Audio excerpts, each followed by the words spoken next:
Good afternoon, everybody. Welcome to the 27 CUAHSI Cyberseminar series on Hillslope hydrology and Earth system models. My name is Liz Tran. I am the Community Relations Specialist here at CUAHSI. Just one thing to note before I pass this off to Ying. As there will be discussion after each presentation, we ask that attendees connect via phone for better audio connection. As you can see on the screen, there is a call-in information as well as an access code. If you're located outside the U.S. and connected only via VoIP, be sure that you adjust your settings so that we don't receive computer feedback. And also, if you have a question or comment, please send a message through the questions chat box or raise your hand and we will unmute you. We'll pass this off to Ying now.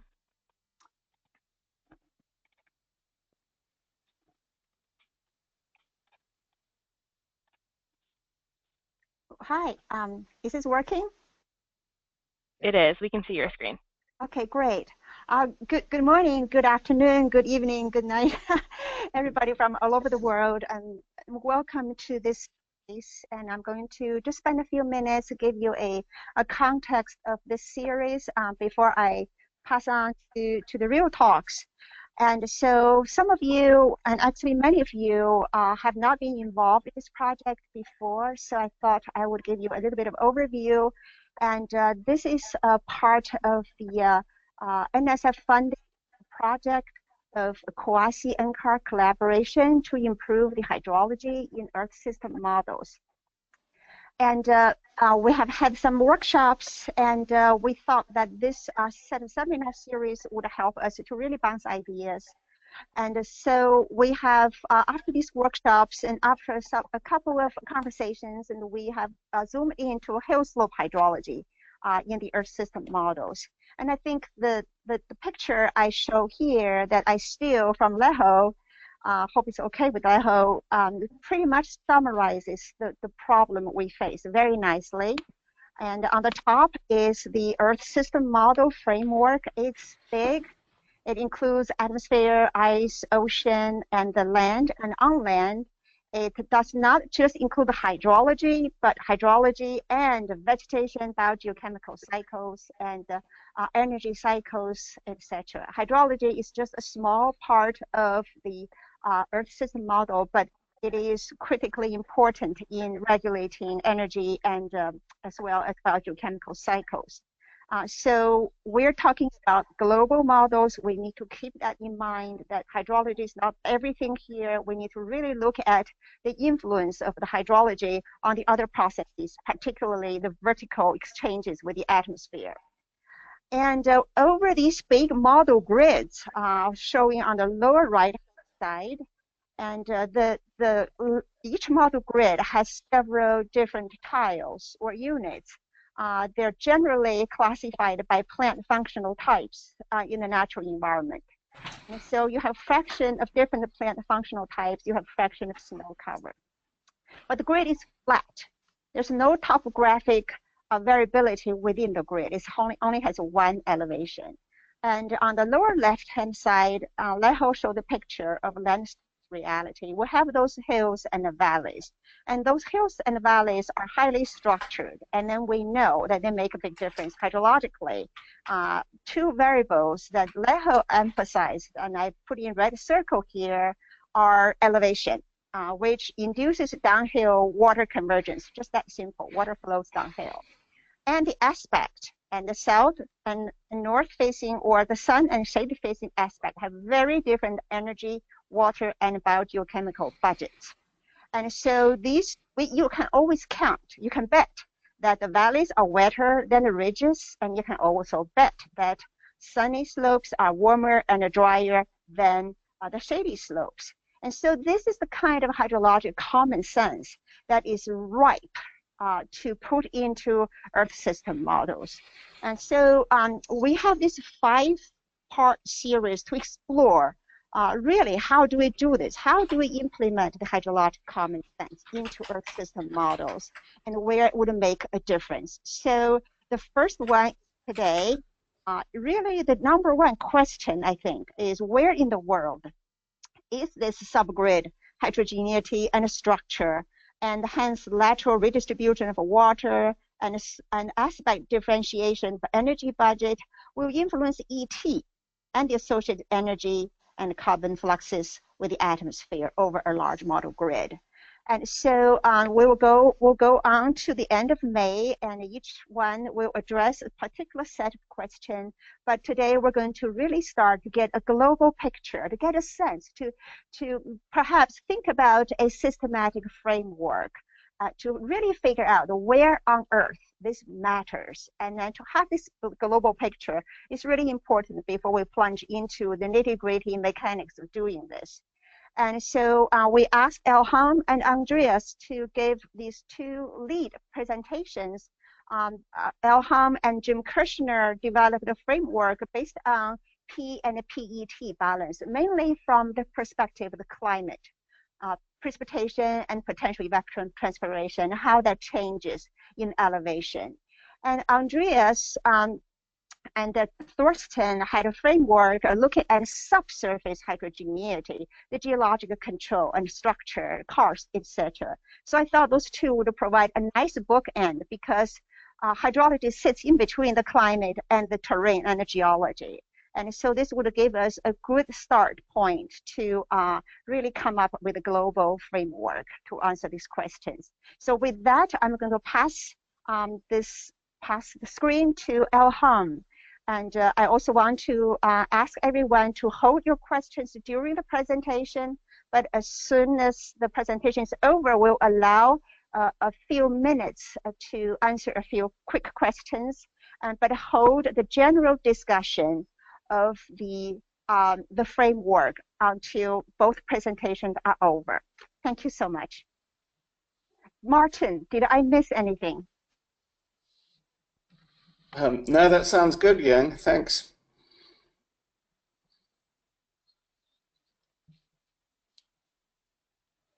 Shall I start, Yang, or how does it work?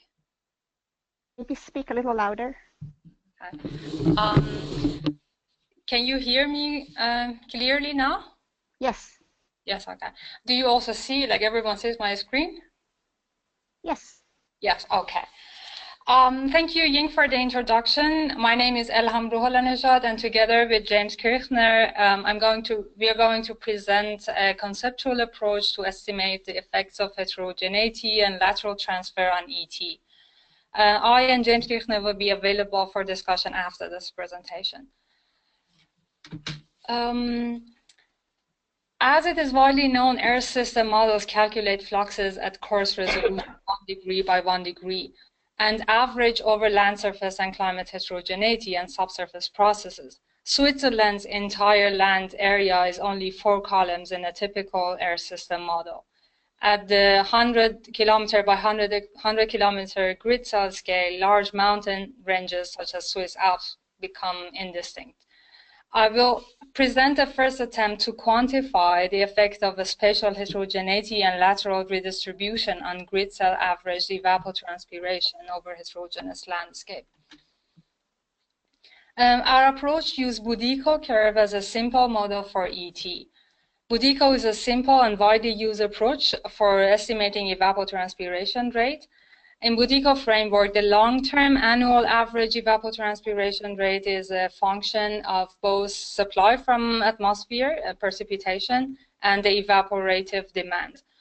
The Budyko space is similar to what you see in the figure, with the P over PET, so-called aridity index in one axis, and ET over a PET on the other axis. So in Budyko space, ET is a function of aridity index. The water and energy constraints, which is inherently imposed on evapotranspiration processes, make the Budyko curve downward curving. The systems are inherently bounded to their energy and water limits. So under arid conditions, when P is much smaller than PET, ET converges towards precipitation, implying that ET is limited by the available supply of water, or water limit lines. Alternatively, under humid conditions, when P is much greater than a PET, evapotranspiration is limited by atmospheric demand and converges toward potential evapotranspiration energy limit lines. So Budyko original work showed that under the long-term steady state assumptions, hydrological systems typically operate close to either the energy or water constraints. Budyko showed that because of those two constraints, the water and energy limits, ET is a downward function of precipitation and potential evapotranspiration. In general, in a heterogeneous landscape, like the two columns on the left-hand side, with precipitation and potential evapotranspiration rate different from one another, the average of the nonlinear function lies below this curve. Here in these two column examples, the average of the two black solid circles that are representing the two columns on Budyko curve is the gray circle that lies below the curve. The gray circle is the true average of ET values calculated from individual heterogeneous inputs. However, the function of average inputs, averaged precipitation and averaged potential evapotranspiration over the two columns is lying on the function, the open circle that you see here. So in short, in a downward curving function of averages, the open circle is always larger than the average of functions, the gray circle. The difference between the two can be termed as heterogeneity bias. So one can approximate this heterogeneity bias by the function's second order Taylor series expansion around the mean. So as you can see visually, the resulting heterogeneity bias will depend on how strongly curved the function is, the second derivative of the function, and how widely its inputs spread, the variances of the inputs. In our 2017 HES paper, we showed that this result is quite general and does not depend on any specific Budyko curve equation nor on any specific number of model inputs. So we use the same analogy to understand how lateral transfer would impact ET rates.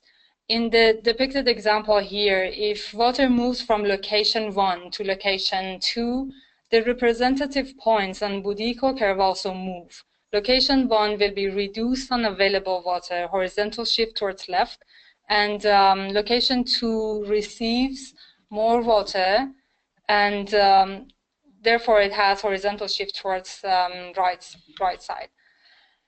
The new configuration has a different average ET. In this example, transfer of water from a wet location, the location 1, to a dry water-limited area, location 2, will increase the average ET, the yellow circle.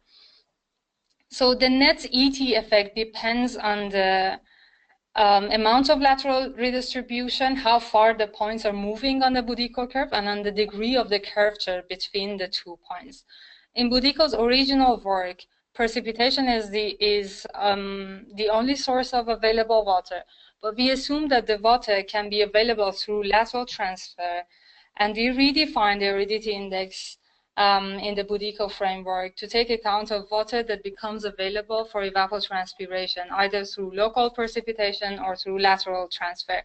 In short, if lateral transfer moves water in a way that the representative points on Budyko curve are pushed towards one another, the average ET will increase, and hence the air system models that overlook the lateral transfer underestimate average ET. So the question is that does lateral transfer always increase average ET? On this slide, you see 4 different cases. As you can see in panel A, in this panel, water transfer from higher, wetter locations to lower, drier locations increase average ET. In other words, the lateral transfer increases ET if the source location is energy limited and the recipient location is water limited. In panel B, water transfer from higher and drier locations to lower and wetter places decreases average ET. As shown in panel C and D, if both locations are water limited or energy limited, water transfer would not alter average ET significantly. So far, we described conceptually that lateral transfer may increase or decrease average ET. In this slide, the upper right figure shows how hypothetical 200 millimeter per year of lateral transfer from one hypothetical column to another would increase average ET by 14%. But are we able to quantify these impacts in real world? The average ET after transfer will depend on the amount of lateral transfer and the water that will become available for evapotranspiration. If we happen to know how much water is moving around the landscape, yes, we can quantify the significance of this lateral transfer to ET estimates.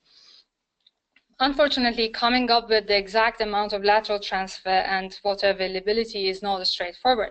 In return, we derived some useful mathematical expression to understand what can be the maximum effects of lateral redistribution on ET estimates.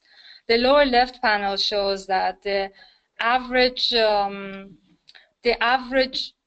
ET as a function of lateral transfer increases with lateral transfer up to a certain point and then declines. As you see in the graph, the maximum occurs at the transfer at which the aridity indices of the two columns equal one another.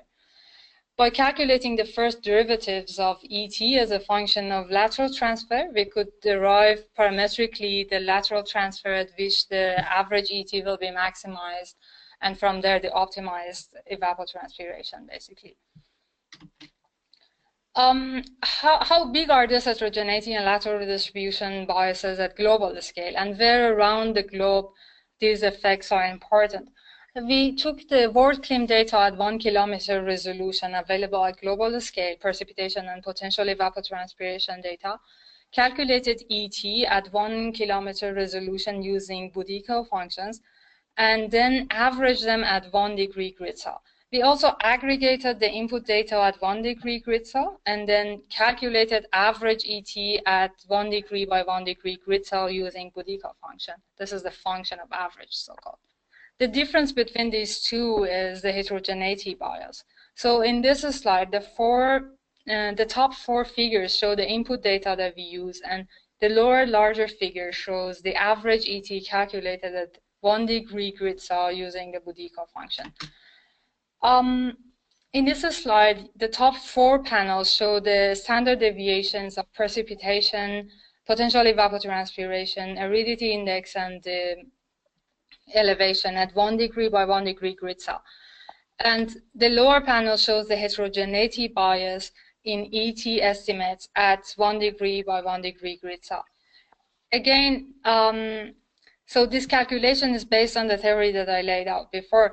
The overestimation of ET is associated with areas with sharp gradients in aridity index within 1 degree by 1 degree grid cell. So the likely heterogeneity effect in a physically based model could be possibly larger than this, because Budyko curve already subsummed the heterogeneity effects at catchment scale and also in time. Remember the steady state assumptions of Budyko. And our results also depicts the biases in long-term average ET estimates, and given the fact that the precipitation and potential evapotranspiration can vary temporally, for example, the seasonality that they have, the estimated bias could be much larger, particularly when P and PET are out of phase. So quantifying the lateral transfer impact on estimated ET flux requires the knowledge of the amount of lateral transfer and water availability across landscapes. In the Hess paper, we showed that the maximum effect of redistribution on average ET is equal to heterogeneity effect on average ET. So this global map on the lower part pictures where around the globe the effect of heterogeneity and lateral transfer on ET estimates are important. But I would like to highlight that these effects are potentially much bigger because of the limitations of the Budyko approach. Just a quick touch on the impact of the input data. I used 4 different pairs of available data to calculate the heterogeneity bias at the United States scale. As you see, depending on what data products you use, you can get to different bias ranges. So while the patterns are more or less the same in all cases. I also filtered for the climate zones in the United States. On the left panel, you see the major climate regions, and in right, the heterogeneity bias using 4 different inputs pairs of input data for different climate zones. So in the figure, in the lower right figure, the background color code are related to the climate classifications on the left. So we discovered that the climate zones with dry summers are more prone to averaging error, and overestimation bias in ET are larger in climate zones with dry summers. This is again at 1 degree by 1 degree grid zone. So far, we only looked at the heterogeneity bias at 1 degree grid cell. It is quite important to know at what degree we can average over the heterogeneity of land surface processes. Is there any characteristic scale over which the heterogeneity bias doesn't change significantly?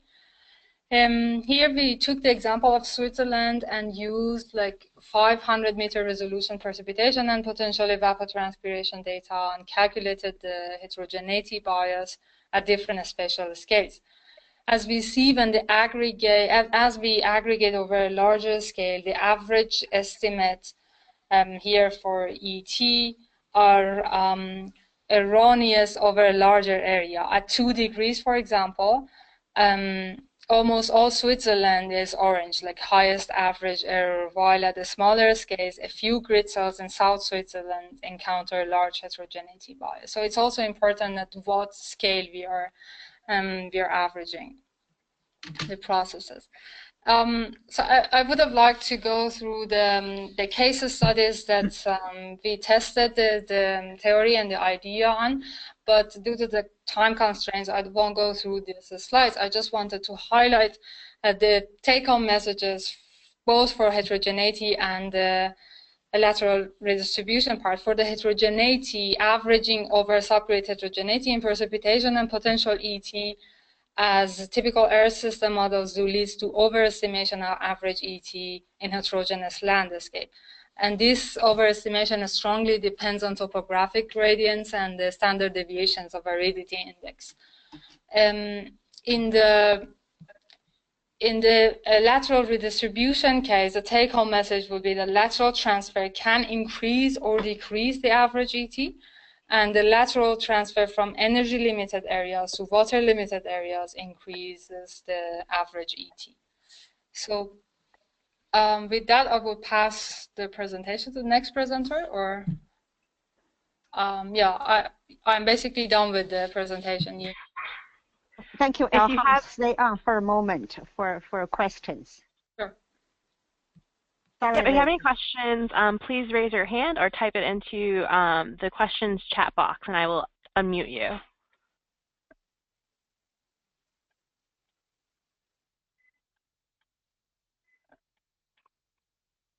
We'll give it a few minutes.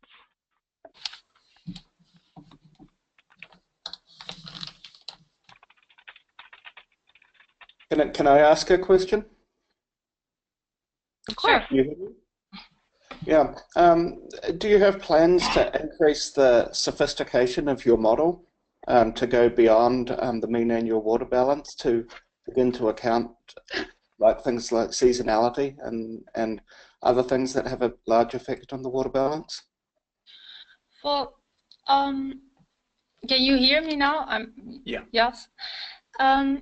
The fact is that the Budyko assumptions are based on long-term average, like long-term annual average of precipitation and potential evapotranspiration. So based on this approach cannot be used in a smaller time scales, even looking at the seasonality of.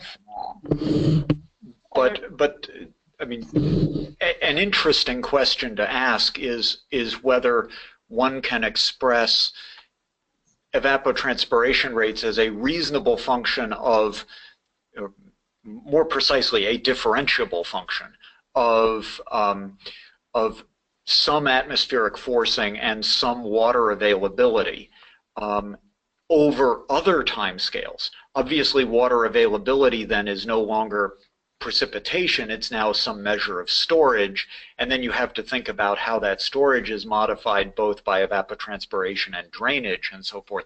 So one can at least imagine a stepwise program to make this more elaborate hopefully only a little bit more elaborate, but to begin to loosen up the rather constraining assumptions of saying we're only looking at long-term averages, for example. Now, knowing what those functions are, of course, is one of the interesting challenges in our business. But if those functions exist, or if those functions can be thought out, then the kind of analysis that we've presented here can be pretty straightforwardly extended to anything you can write down as a function. Even potentially an implicit function of some much more complicated mechanistically based model.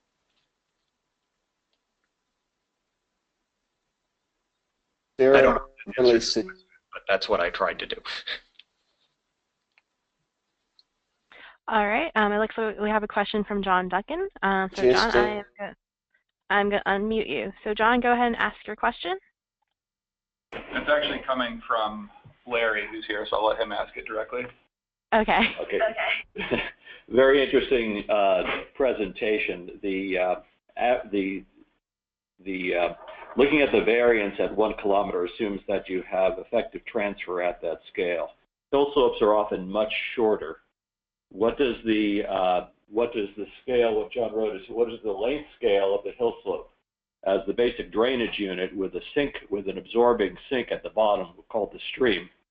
How does that factor into? How do you factor into this? So my point is it may be that the transfer process is at a smaller length scale than looking at climate drivers. And the hillslope, which is the unit of redistribution, may be within a much more conservative climate unit. Yeah, I'll give a short answer, and James, you can go ahead and give a longer answer. But the way I see it, we try to lay out like a systematic approach how to deal with this problem without getting involved into the details of how and at what scale lateral transfer are happening. So far, most of our like we assume that like the lateral transfer are happening at the same scale as climate is varying. But that will be a separate, more detailed question, that how exactly and at what scale those lateral transfers are happening. James, do you want to add something? So Larry, there's a couple of points to think about here. One is an important qualifier that in our analysis, we do not try to estimate how much lateral transfer will actually occur, because that requires knowing things like hydraulic conductivity in the subsurface, just to take one imponderable here. And so what we are trying to do instead is to estimate how big could the effect of lateral transfer be if you could move water wherever you wanted to. That's a separate question from how much of that lateral transfer will actually occur. And obviously, yes, we are aware that that there will be a lot of transfer that happens at much smaller scales, and therefore you would expect the ET effects to be correspondingly smaller. You know, if you're just moving down an adjacent hill slope to a local drainage channel, it's going to be an entirely different situation than if you are moving from an entire mountain range into an adjacent basin, for example. And you know, one of the interesting questions in our business that I think remains largely open is how much transfer do we actually have at these different scales? What are the appropriate scaling relationships there? I'm not sure we really know. Now all of this is separate from the question of simply how much the heterogeneity, the spatial heterogeneity of the representation, or the spatial averaging that's implicit in a average number for a whole 1 degree grid cell, how much that affects ET, right? And that heterogeneity effect, as we posed it here, or heterogeneity bias, is a separate matter from what you would say is the effect of lateral redistribution. It so happens that for sort of perverse reasons of mathematics, that the magnitude of the largest possible redistribution effect exactly equals, and you can prove it mathematically, the size of the heterogeneity bias that we've estimated. But the two analyses are different and are conducted for different purposes. And in particular, the second one makes the assumption that you're doing as much lateral transfer as you could possibly do, and we know that's not going to be the case. So this is a really interesting first-order analysis. Essentially, the Taylor series expansion to evaluate the bias doesn't take into account length scales or the structure of heterogeneity. But if you could partition out what's the longer term or the longer scale transfer, then this upper envelope approach is really interesting. And I think you come to similar qualitative results that transfer does tend to boost ET because you're essentially getting a more efficient system here, by transferring from water amongst the different climates. Yeah, there's a different set of mechanisms that happens at the Hillslope with the different type of soils and ecosystem adjustment, but I agree, that's a different problem. Very nice. Thanks a lot. All right, any other questions before we move on to Andreas? All right, doesn't look like it, so I will pass it off to Andreas.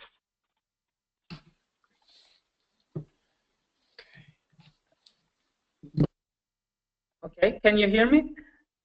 Yep, we can hear you. Okay, perfect. All right.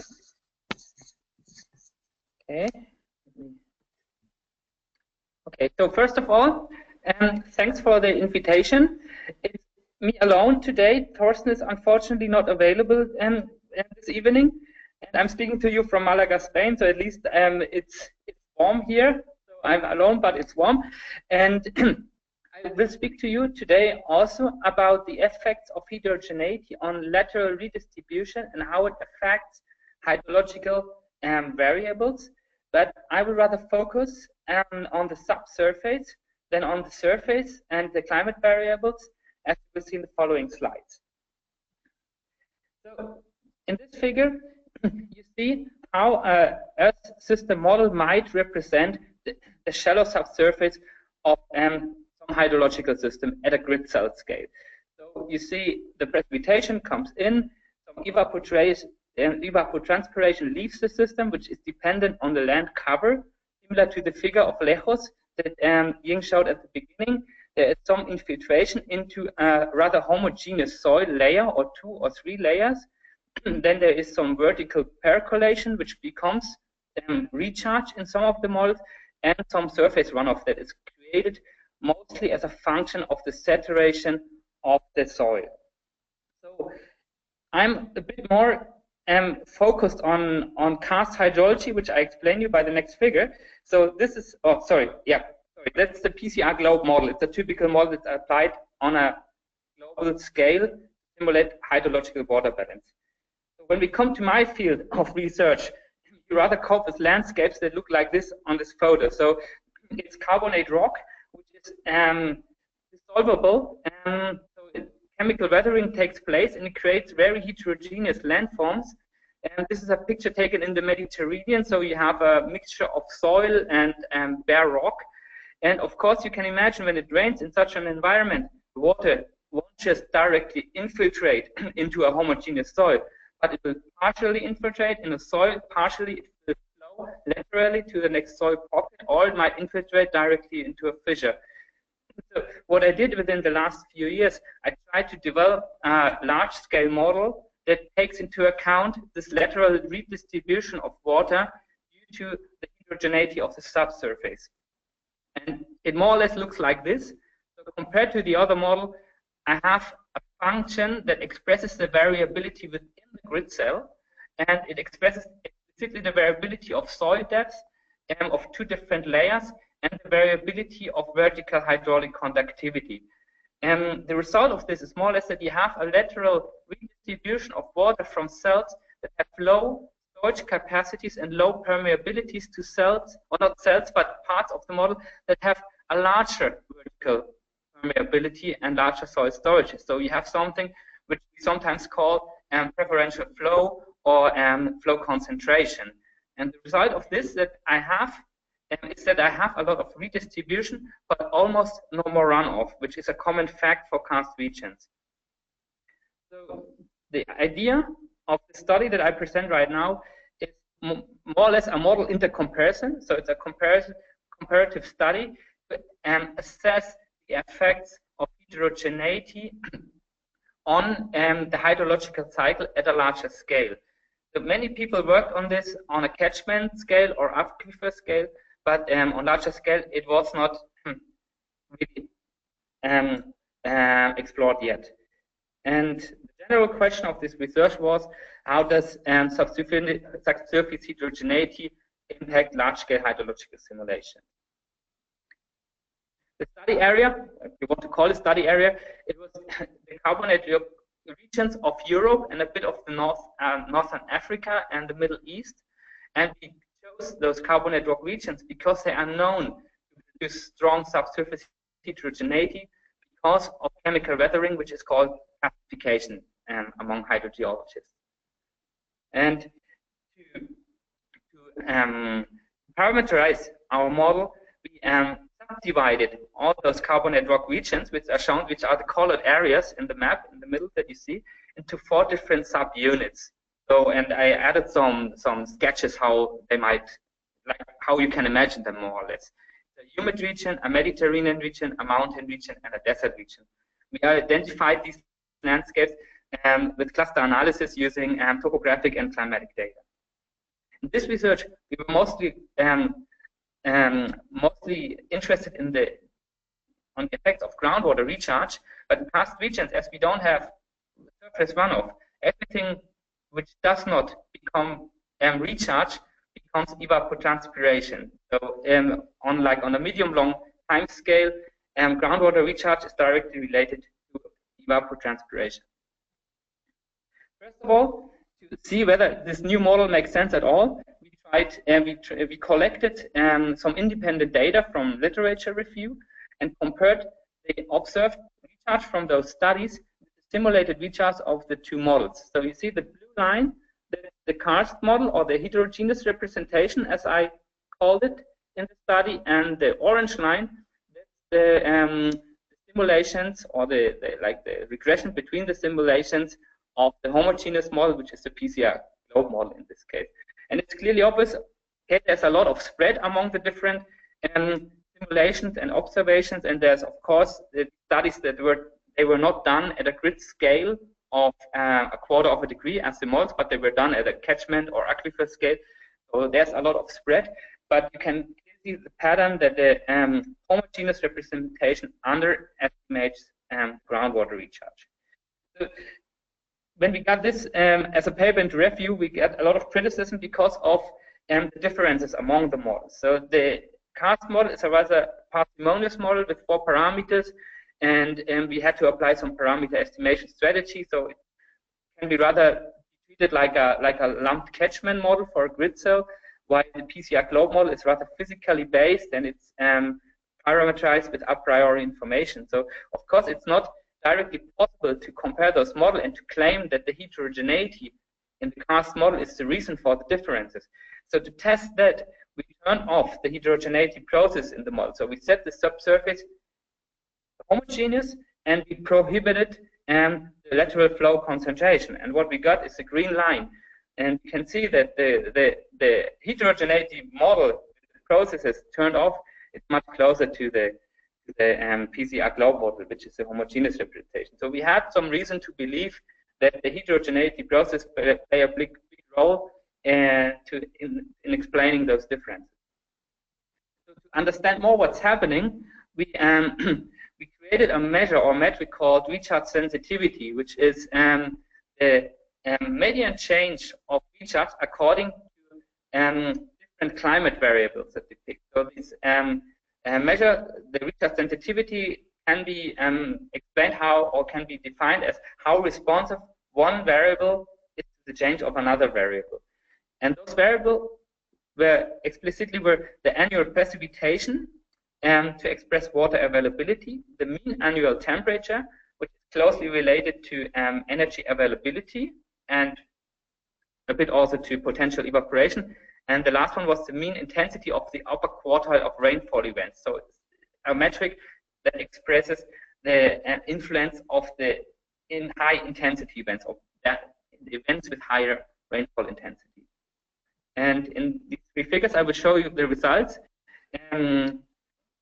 So in the first figure on the left-hand side, you see the sensitivity of recharge to annual precipitation for the humid, the mountain, the Mediterranean, and the desert side.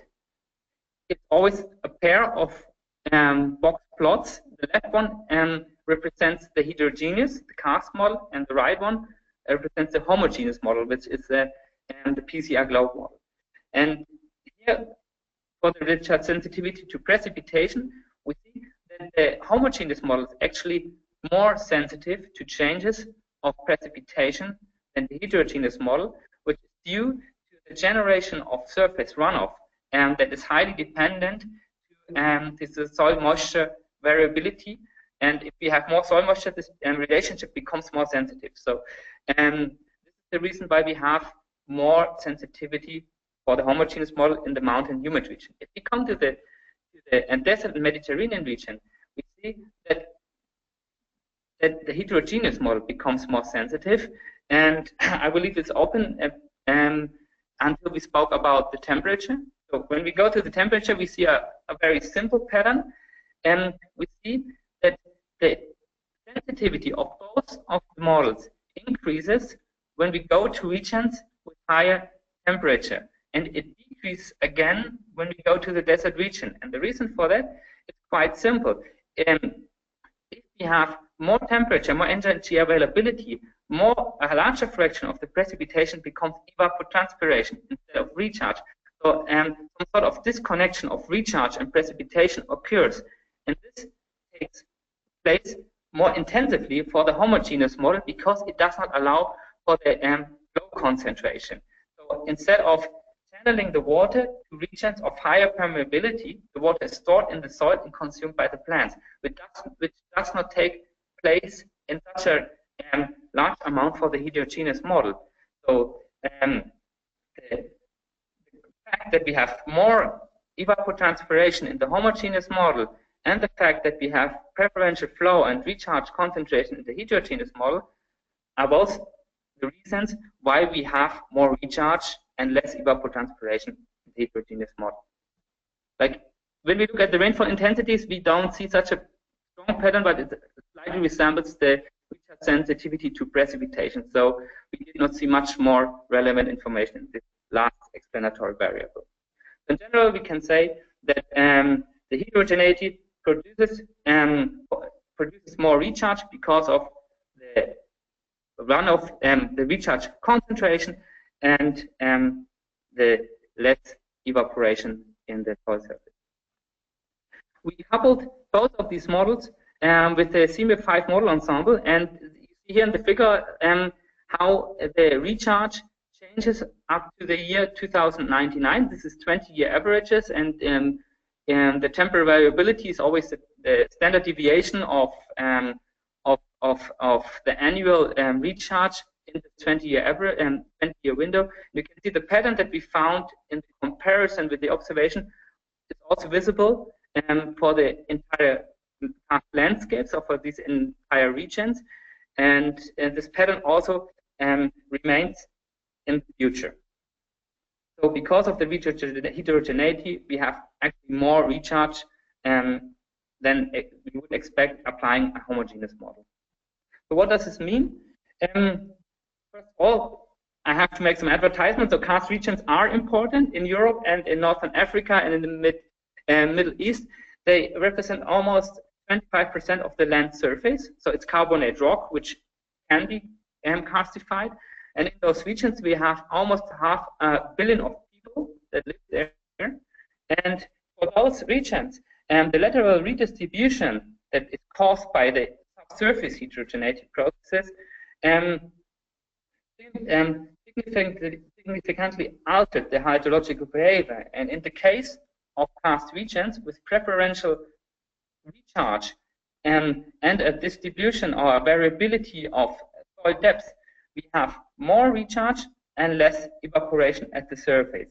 We did not consider the effects of different landscape types or vegetation types. This is something which is done by a PhD student at the University of Bristol right now, and there will be a presentation at EGU next week.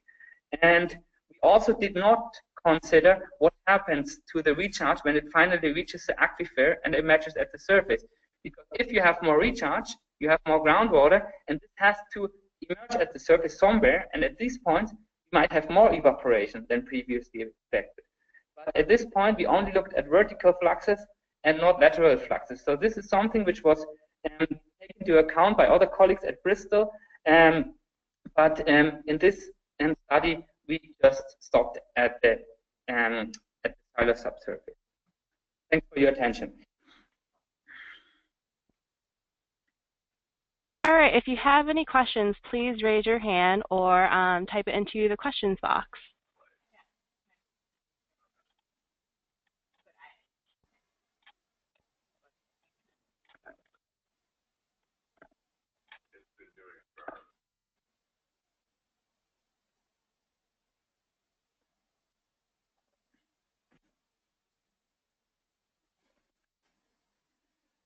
Any questions out there?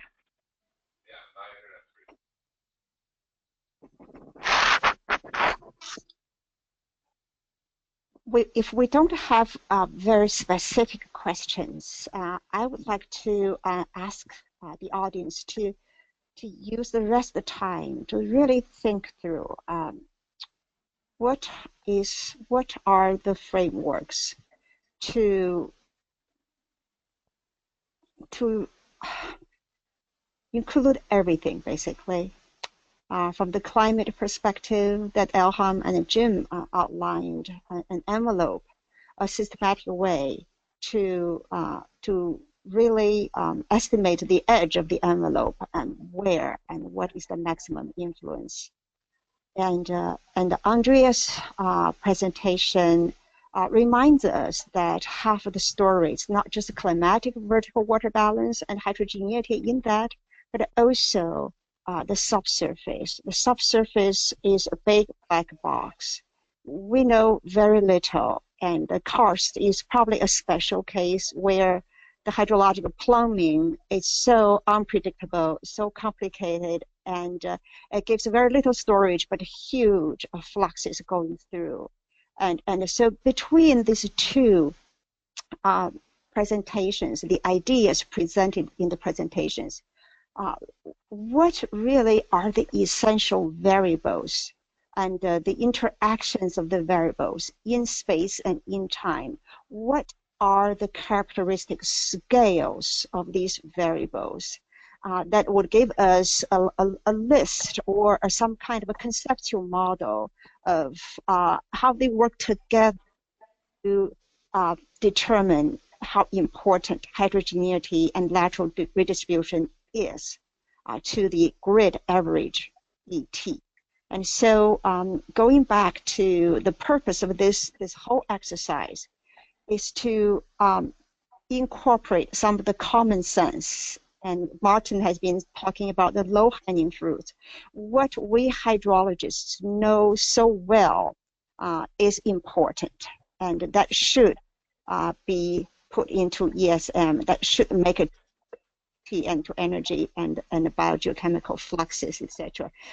We know, there's so much we've been doing. We know a lot, right? And some of the more recent research on the macro pores, on the disconnect of plant water with stream water. And so where in the world these are really, really critical in determining the water available for plants. And the residence times in the soils and in the rocks that eventually will control the long-term weather rate and geological carbon cycle. And there are just so many things. It is such a mess. But how do we sort this out? How do we clean this up? And I like the framework that Elham and Jim present, because it gives us something to start, give us something that is that is global, that is really the first order. But can we start from there and extend it a bit? Do we have to rely on the Budyko curve? Do we have to use the annual energy and water balance? And we know that blurs out a lot of the key hydrologic features of the landscape. Is there a role for very high resolution models like Maxwell's group have been doing? Can we actually quantify these important lateral fluxes? Can we actually have characteristic cases that represent the end members of the entire Earth system? We're not just talking about Mediterranean. We're not just talking about the tundra or the mountain, the Reynolds Creek. We're talking about the whole globe and this very diverse hydrologic environment. What are the key features? So I think this is something that we need to think through, and so please speak up, please offer suggestions. So there's a comment by Jeffrey McDonald, and I'll unmute him. If Jeffrey, you want to ask your question. Hi, can you hear me? Yes, we can hear you. Yeah, I guess as I was listening to the two talks, I was reflecting on the Maxwell and Condon paper, you know, using PARFlow to get at things like downslope subsidy, but in a more, I don't know, process-like model like PARFlow, maybe you know, a Darcy-Richards solver. And I'm just wondering what the group thinks about that as an alternative pathway. Of course, there's extreme computational limitations, but they you know, they were able to show at the scale, at least of the continental US, an ability to touch on some of these connections.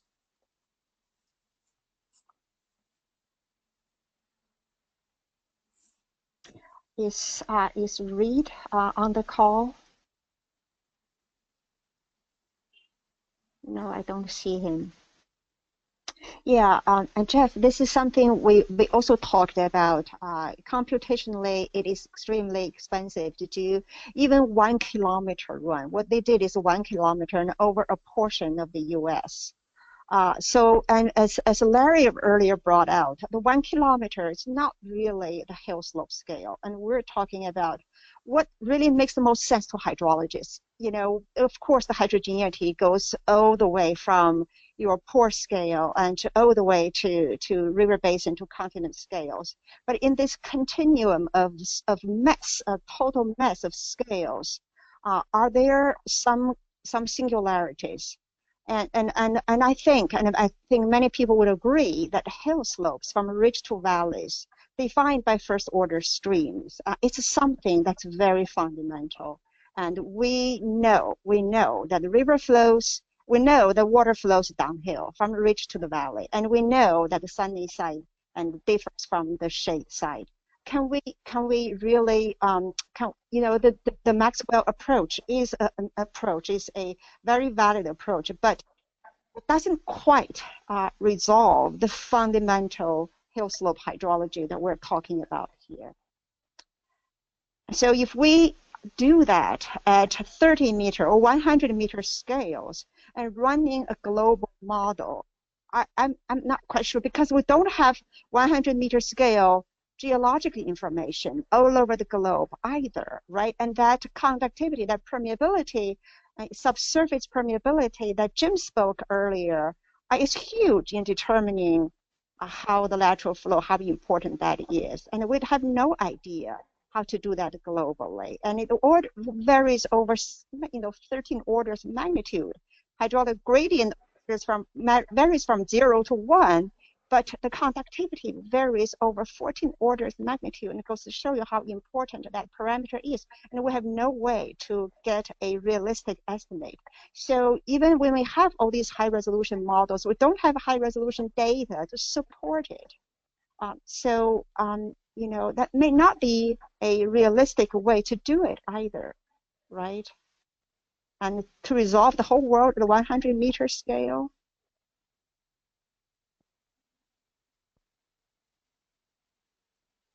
It's not a simple problem.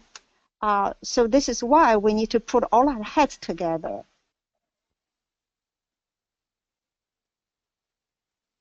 I don't know if I'm still on live or not, but I'm just thinking as you're speaking about the Hillslope experience. So about 10 years ago, there was a paper published by Marcus Weiler and Ilya van Meerveld, and it was a modeling exercise of the Panola Hillslope. This is a USGS site where a lot of work has been done trying to examine filling and spilling processes that might drive connectivity of hillslopes to riparian zones.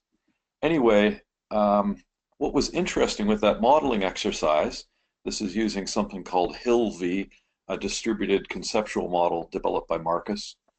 The interesting thing was that when we took the measured soil depth from that hillslope and entered it into the model as a kind of a measured average, and we ran the model, we could get no water out of the hillslope during rain events. But when we took the kind of grid cell granularity of that, meaning the distributed soil depth information that we had, and we put that into the model, and again, we're talking now 2-meter resolution, not 100-meter resolution, then we could match the subsurface storm flow hydrographs very, very well. And of course, we don't have that information for hillslopes typically. I'm working, usually at the hillslope scale. But what we did then was to say, well, let's just come up with some geostatistical representations of those soil depths. We know the average soil depth, we know the correlation length scale.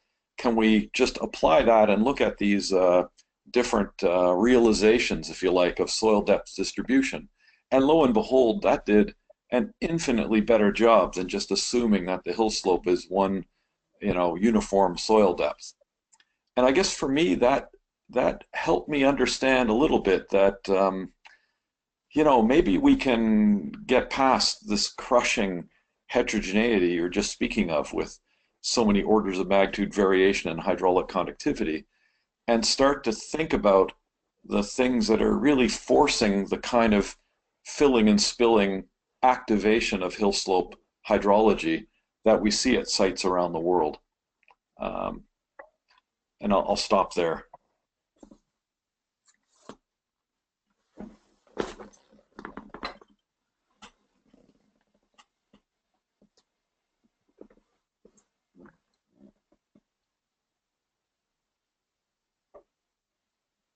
Any more questions or comments, anyone? Raise your hands or put it into the chat box and we will unmute you. We have quite a few catchment and hillslope hydrologists in the audience, and we really hope that you would speak up.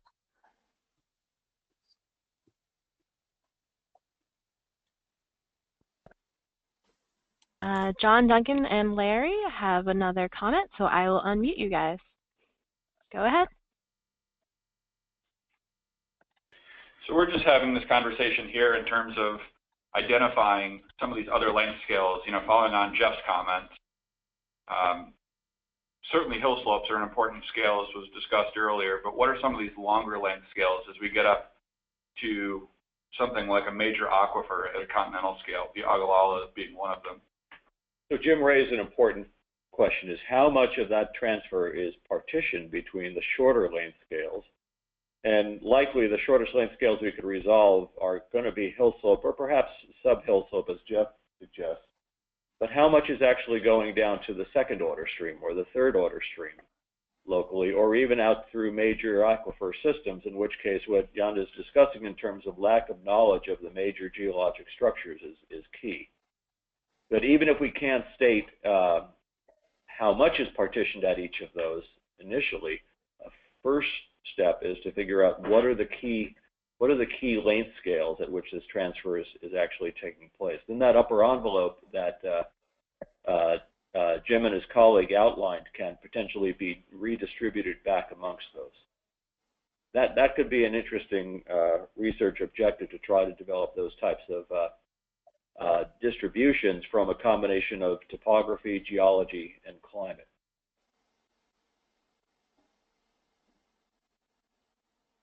The Hillslope is a simple one to get at this point, I think.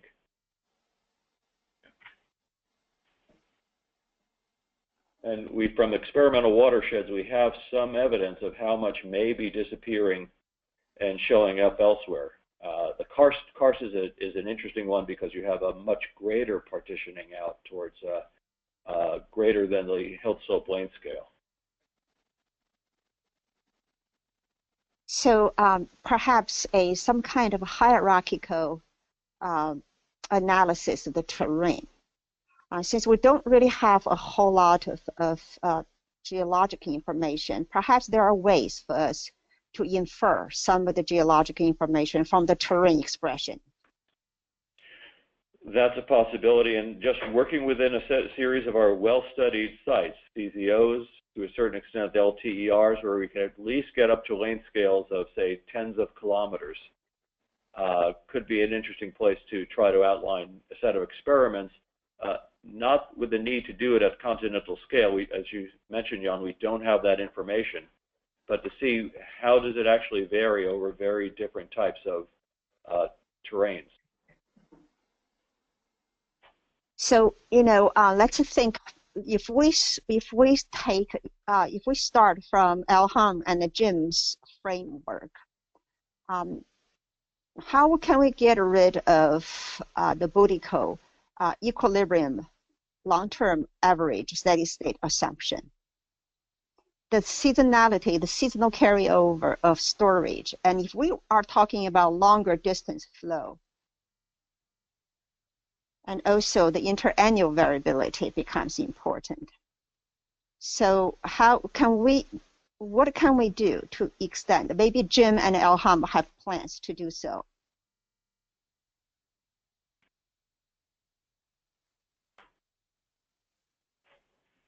Can we incorporate some more topographic information, such as a topographic index that gave us some idea of flow accumulation at different scales? Can we also read into geology a little bit from topography? I mean, in the karst terrain, hill slopes are very poorly defined, very poorly developed. We can see that in the DEM. River just disappears. There's no well-developed river channel networks. You have all the sinkholes and the water just disappears. And the river comes out of nowhere. So in the karst area, we're simply talking about potentially drainage length scales, whether it's an actual topographic hill slope or it's a distance to the nearest fracture or sinkhole. And so one way perhaps to think of the Budyko curve is as you enhance or degrade the drainage efficiency of the landscape, how does that affect the curve? Do you get movement above or below the curve?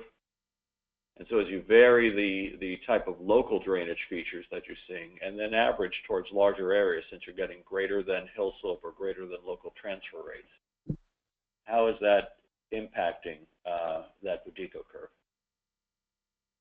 Or where would a point lie relative to a large-scale average Budyko position?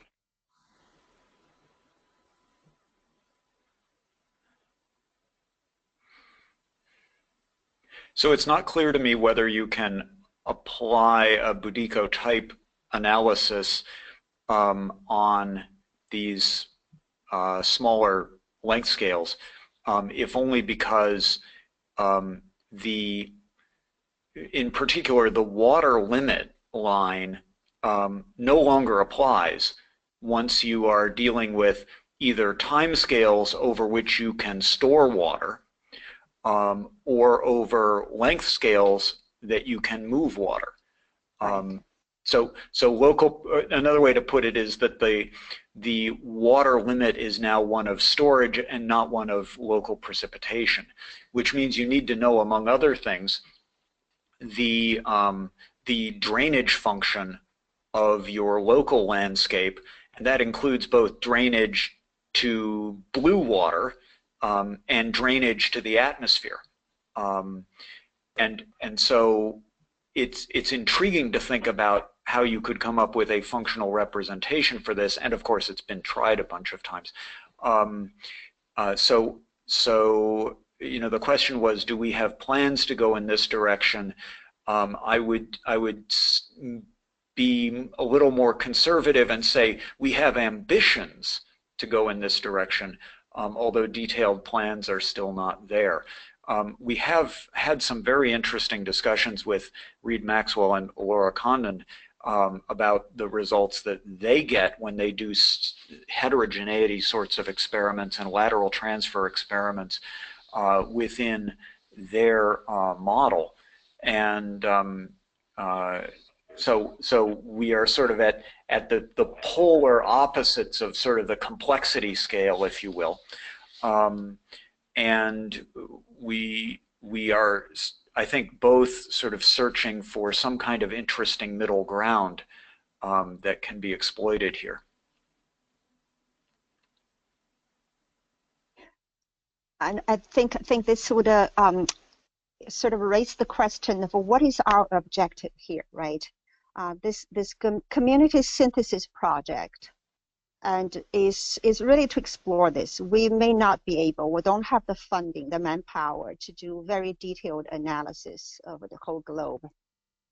But this is something that we need to explore. We need to make recommendations. And the ultimate product of this 5-seminar series is a synthesis paper. We put our ideas together, and this is something, for example, this is something we want to do. This is important.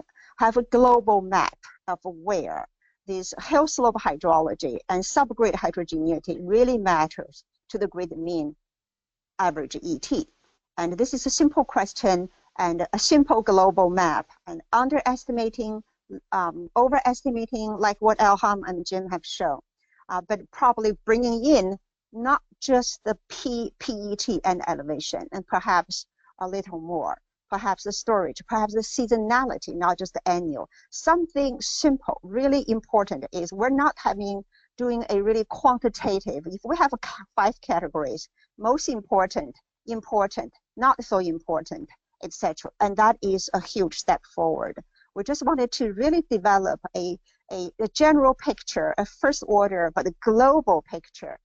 This is a global exercise, right?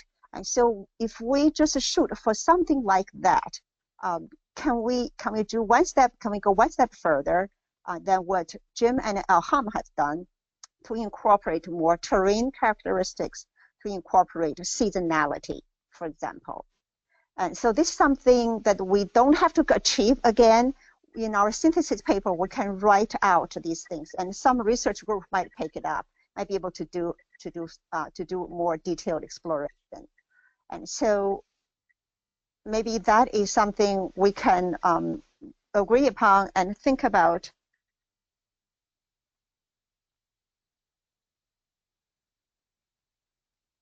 So I suppose, and Martin would be perhaps the one to really speak to this, but I suppose from an Earth system modeler's perspective, the real question would, or the order of magnitude question would be, are these effects and biases and so on big with respect to the other things that we don't know in our Earth system models? So in a modeling exercise, it doesn't make a lot of sense to spend great time and effort on a 1% correction if you know you have 20% errors somewhere else. And so I think you're right, Ying, that we need to look at the places and times where we expect these effects to be really big enough to worry us a lot.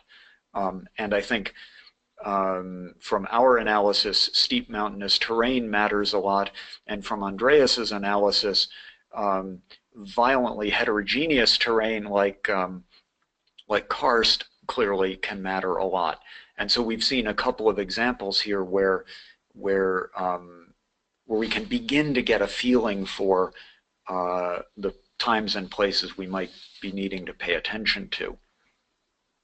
That's exactly right. I think Gordon would like to speak. All right, Gordon, we have time for one more comment from Gordon, and then we should wrap it up. Thank you. Can you hear me? Yeah, there's a little feedback on your end, though, Gordon. Okay, I'll see if I can modulate that. First, very nice set of presentations, very thoughtfully done and provocative. You know, some of you probably, you know, Gordon, we can hardly hear, we can hardly understand you. Your feedback is very strong. Maybe you just get a little I don't know how to deal with that. Liz, step a little away from the mic. I'm pretty far. Let me see if I can. Is that any better? No. No. If you just type in it to the chat box, it's probably better, and then we'll read it out loud for the audience. Well, that's hard.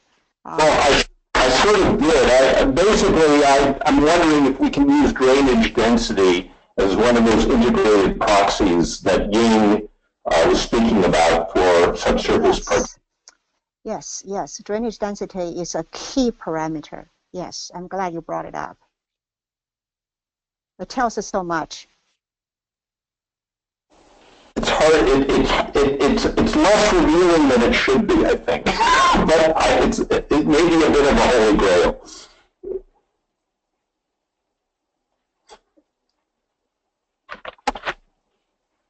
Yeah, it's too bad, Gordon, we don't hear you very clearly. So Liz, we're running out of time. You're saying we didn't hear you very clear. Well, your voice was a bit indistinct, but I think the message was absolutely clear. Thank you for that. Jim, can you repeat that, what Gordon said? Well, I believe Gordon's general point is simply that drainage density may be an important proxy for the relative importance of subsurface flow versus surface drainage in moving water off a landscape. Absolutely. Absolutely. So Liz, are we running out of time? Yes, if anyone has any more comments or questions, I would suggest moving it offline and emailing either me or Ying with your comments, or both of us, and then we'll pass the message along, and then, yeah, we can discuss the next cyber seminar next Friday.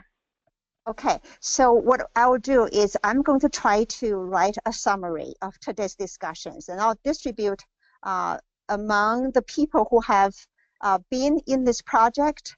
And for those of you who have not been involved, please send me a message if you wish to be involved in the active discussions. So I will send this summary and then some of the questions, and for everyone to comment, to write your thoughts into it. And we'll circulate that, and perhaps we will come up with some kind of a framework and what is the next thing to do. And we can make some recommendations for the community. Maybe some research group will pick it up and explore it. Thank you, everyone. Thank you for the speakers first. Thank you. Thank you, Ying, for organizing. Thank you, everyone, for participating. Thank you, everyone. Okay, goodbye. We'll see you next Friday. Right, Liz? Yes, next Friday at 3. 3 p.m. in the afternoon. And we'll 3 Eastern, yeah. Right. Okay. Goodbye, everyone. Thank you, everybody. Goodbye.